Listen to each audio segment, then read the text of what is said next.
Hi, my name is Allard. Some people call me the queen of Jewish early childhood music. If you look on top of my head, you'll see a crown. Well, you don't see it? Okay, well, you have to pretend. In fact, pretending is what this skills workshop is all about. You also might notice that I have a friend sitting on my lap. I'm going to introduce you. Yes, remember I told you, Mimi, that we were going to have just a little discussion. We were going to do a little teaching. Yes, I remember. Who are we talking to? Well, Mimi, we're talking to some friends who really care deeply about music and young children. Oh, well, okay, I get it now. Would you like me to introduce you formally? Yes, I'd love that. Okay, well, everybody, please say hello, if you would, to Mimi the Mermaid. You're so kind. Thank you for saying hello like that. Did you hear that, Mimi? Yes, I heard it. It was great. So, Mimi, I'm going to ask you to just stay put for a minute. I'm going to talk. Okay. I'm going to talk a little bit. What are you going to talk about? I'm going to talk about pretending. Oh, okay. So here's the thing. Children love to pretend. They love to suspend reality. They know that Mimi's not real. In fact, I have to tell you what happened the other day. I was using Mimi in a program for young children. It was a music program. And a young child in the front of the audience, sitting on the floor right in front of me, said, "That's your mouth moving." And I looked at him and I said, "You are absolutely right. It is my mouth moving." And then I just didn't miss a beat. I just kept going. They are okay with the idea that what is happening is not real. They know that Mimi is a puppet, but they're so willing to suspend reality. They're so willing to go along and play along with the magic. And that's one of the beautiful things that I love about teaching music with young children. I'm going to show you one of the ways I use Mimi in the context of a song. Just to give you an idea, you might want to do the same thing. Okay, so Mimi. Yes, Ellen? I was thinking that we could remember the song I was telling you about? How good? Yes, that was the song I was talking about. Would you like to help me teach it? Sure, I'd love to. Okay, all right, so let's start with the second part, the echo part. Okay. So Mimi, I go first. Okay. And then do you remember what you're gonna do? Yes, I'm gonna echo. Okay, here we go. How good it is to be. And remember, we're going to sing the next word together. We're going to sing it together. Yes, I remember. Okay, here we go. Together. Mimi, you sang that all by yourself. I know, I'm kind of sometimes a prima donna. Well, that's okay. I didn't really mind. Let's do it one more time so that the audience can sing along with us, okay? Okay. Remember, I go first and then you be my echo. Okay. How good it is to be together. Mimi, you are just a star. Oh, golly gee, I know. I love to pretend and I love to sing. Well, Mimi, if it's okay with you, I'm going to put you down back on my lap. I think it's time for you to take another nap. What do you think? Okay, I'm really kind of tired. In fact, Ellen. Yes, Mimi? I was wondering if you could just put me on the stool right next to you. I kind of like that surface. Okay, Mimi, I'll do that. I'll say goodbye. Bye-bye. So I'm going to put Mimi down. She's going to take a little rest. And now I wanted to talk to you a little bit about God.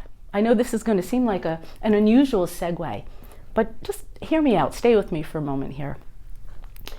If children can be nurtured and helped with learning about pretending, and if they're given many opportunities to pretend and be in that state of fantasy, that helps them stretch their imaginations. It helps them really be willing to consider all possibilities.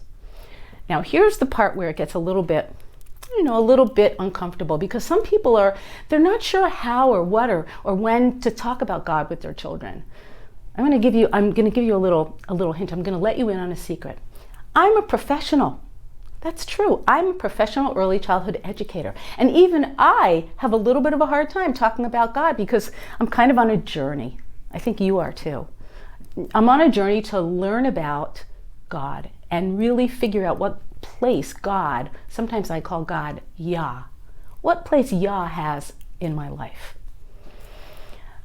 I asked a teacher of mine, a rabbi who I study with, Rabbi Klein, I asked him once, when did he really first experience God's presence? And he said to me, when I held my baby son, who's now in his mid-30s and has a child of his own, when I held my baby son in my arms, that's when I really felt the presence of God. Well, when I heard Rabbi Klein say that, it just was like firecrackers going off in my head. And not firecrackers, what are those called when you go to the 4th of July? You know what I'm talking about, those bright lights. When that happened, for me, it was a game changer. Because I started to realize that I connected the dots. Because, children learn, babies, they experience the world first. You know the answer to this. Through their senses, right? They put their fingers in their mouth. They experience the world through their mouth, through their eyes, through their ears, through their smell, through their taste, through their touch. That, my friends, is a perfect way to teach children about God.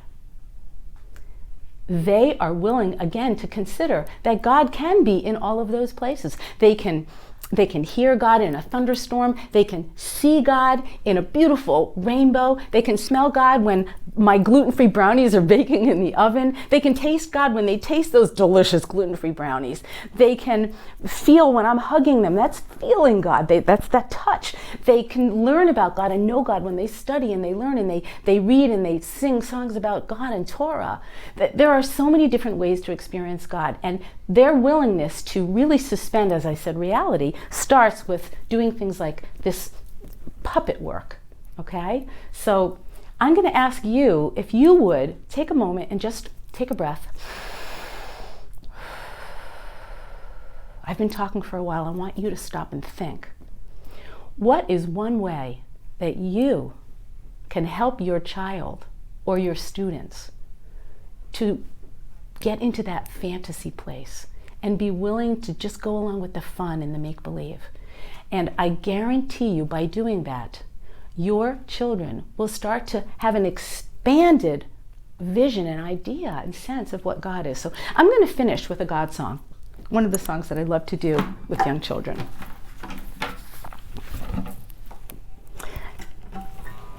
I'm going to ask you to help me. You'll know. I'll tell you when it's your turn. God, God, God is here. God is everywhere. Where?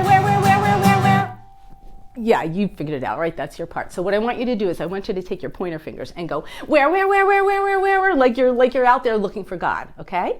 I'll even help you. I'll stop playing guitar and we'll do it together. God, God, God is here. God is everywhere. Where? God, God, God is here. God is everywhere. Now you be my echo. I go first. In the trees, in the sky, in the rainbow, in the dewdrops. Right now, put your hands over your head and we're all going to sing a great big O together. You ready? Oh, God, God, God is here. God is everywhere. Where? Did you remember to do that? God, God, God is here. God is everywhere. And we usually go through a whole bunch of different verses about where God is, in the zucchini, in the eggplant, in the mushrooms, in my belly button, in my ears, in my tummy, in my toes. And that's all part of fantasy. And if you can do that, my friends, that nurturing of that fantasy, you're going to help your children continue to be children. Let's let them be children for as long as they can. And you're also going to help them start to develop and nurture a sense of God. Thanks for listening.